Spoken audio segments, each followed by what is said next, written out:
بسم الآب والابن والروح القدس إله واحد أمين. أهلا وسهلا بحضراتكم في قناة البابا كرولوس ومريمين العجايبي. النهاردة جبنا لكم معجزات جميلة جدا جدا من معجزات الجميل الشهيد بشوي القمص دانيال. بس قبل ما نتعرف على معجزات النهاردة، ياريت اللي بيسمعنا لأول مرة يدعمنا باشتراكه في القناة ويفعل زر الجرس على الكل عشان يوصلكوا كل إشعار بتقدمه قناة البابا كرولوس ومريمين العجايبي. يلا بينا نتعرف على المعجزات الجميلة بتاعت النهاردة. معجزة النهاردة بتحكيها بتقول عندها بنتها عندها 5 سنين ونص. أصيبت بدور برد جامد جدا جدا واحتقان في اللوز وفي الزور، والدور ده كان صعب عليها جدا، فأخدتها وكشفت عليها، فالدكتور اداها أدوية كتير جدا. وده كان يوم الأربع 13/12/2017. البنت اتحسنت شوية ونامت الساعة 9 بالليل، بس صحيت الساعة 12 بالليل ونادت على مامتها، فرحت لها فلقيت جسمها بارد جدا. فجه في ذهن امها ان هي عرت، يعني شالت البطاطين وضغط وتعرت وكده، يعني فجسمها بقى بارد وبردت يعني، وفضلت تغطي فيها ونامت جنبها. بعد شوية صحيت على حاجة متجمدة جنبها، ان بنتها كأنها لوح تلج جنبها وكانت شبه متجمدة خالص. فاخدتها في حضنها وفضلت تدلك في ايديها ورجليها عشان تدفى وتسخن، لكن بالعكس لاحظت ان درجة حرارة جسمها بتنخفض اكتر، ووشها وايديها ازرقت ونفسها راح خالص، والبنت اصبحت شبه ميتة في حضن والدتها. فضلت الام تبكي بهستيريا ومش مصدقة ان بنتها خلاص ماتت، وقعدت تنادي على والدها فما سمعهاش، وفضلت تبكي وتقول بصوت عالي: يا ستي يا عذراء، احنا في ايامك المباركة، مدي ايدك لبنتي واشفيها. وكمان طلبت الشهيد بشوي وقالت له الا بنتي. وفضلت من الساعة 12 بالليل لغاية الساعة 5 الفجر وهي على نفس الطلبة دي، تطلب من العذراء ام النور ان هي تشفي بنتها وتمد ايديها، وتطلب من الشهيد بشوي ان هو يتشفع لها عند ربنا يعني ويشفيها. فجأة لقت الحرارة بدأت تدخل في جسم بنتها، وبقى جسمها بدأ يبقى دافي كده يعني، وبدأت البنت تتكلم وقالت لها: يا ماما أنا خفيت. فسألتها الأم، تسألها: انت كويسة؟ قالت لها أنا خفيت علشان أبونا جه وقال لي انت عاوزة تخفي، فقلت له أيوة، فقال لي خلاص انت خفيتي، فأنا خفيت خلاص. فالأم سألتها، قالت لها: مين أبونا ده؟ قالت لها: هو كان لابس أبيض وكان شكله حلو قوي. فالأم مسكت تليفونها وبدأت تجيب صورة للشهيد بشوي من على النت، وورت البنت الصورة وقالت لها: هو ده أبونا اللي خففك؟ فالبنت قالت لها: يا ماما، هو ده اللي أنا شفته، وقال لي انتي عايزة تخفي، وقال لي خلاص انتي خفيتي. فعرفت الأم ان الشهيد بشوي استجاب ليها وما تأخرش عنها، وقعدت تشكر ربنا كتير وتشكر الست العذراء والشهيد بشوي على استجابتهم ليها ولدموعها ولصلواتها. وبنتها بقت كويسة خالص ومحتاجتش ان هي تاخد ادوية تاني.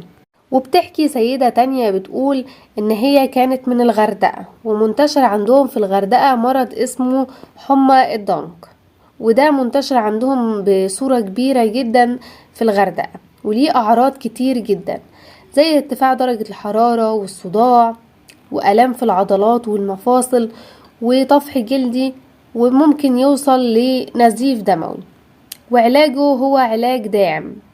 وكان في واحدة هي تعرفها يعني كويسة جدا، تعرفها كويس، تعبت بالمرض ده وكانت بتروح للمستشفى كتير جدا عشان تاخد علاج ومحاليل.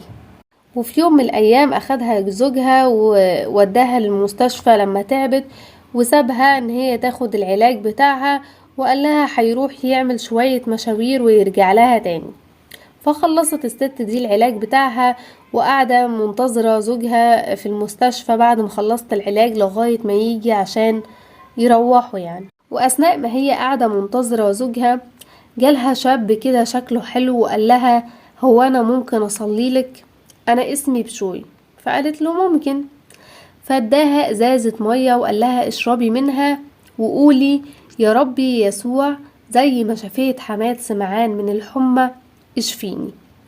فعملت الست دي زي ما هو قال لها بالظبط، وفي الحال لاحظت ما هو قال لها كده وهي عملت زي ما هو قال، شفيت تماما وما بقتش تحتاج ان هي تكمل العلاج او تاخد بقية الجرعات يعني، او تروح المستشفى تاني لما تتعب عشان تاخد العلاج.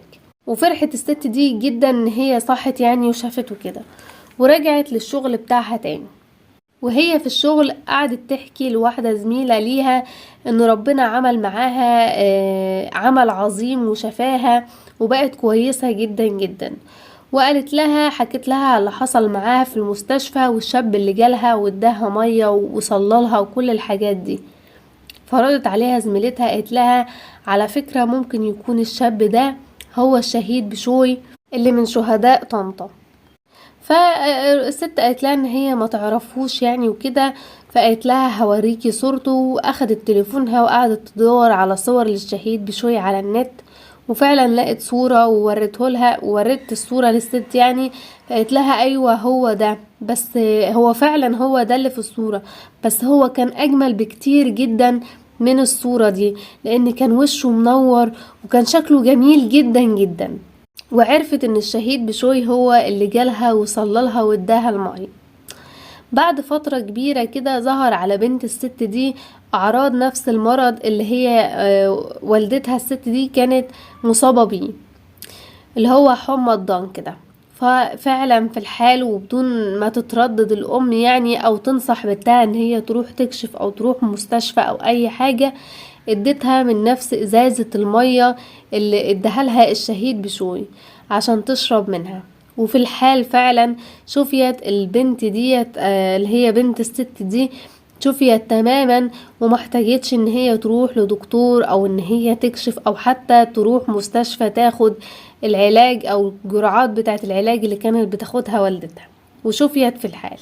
الشهيد بشوي شهيد عظيم وجميل، وهو بيحب ان كل الناس تكون كويسة، وما بيستحملش ان اي حد يطلبه في اي حاجة وما يكونش ان هو يلبيها او يطلب عن اللي بيطلبه لرب المجد. وربنا دايما في كل وقت وفي كل عصر بيعلن لينا عن مجده وعن ذاته في شهداء وقديسين اللي بيستشهدوا كل يوم وبيعلنوا عن حبهم لربنا كل يوم. شفاعة الشهيد العظيم الجميل بشوي تكون معانا امين.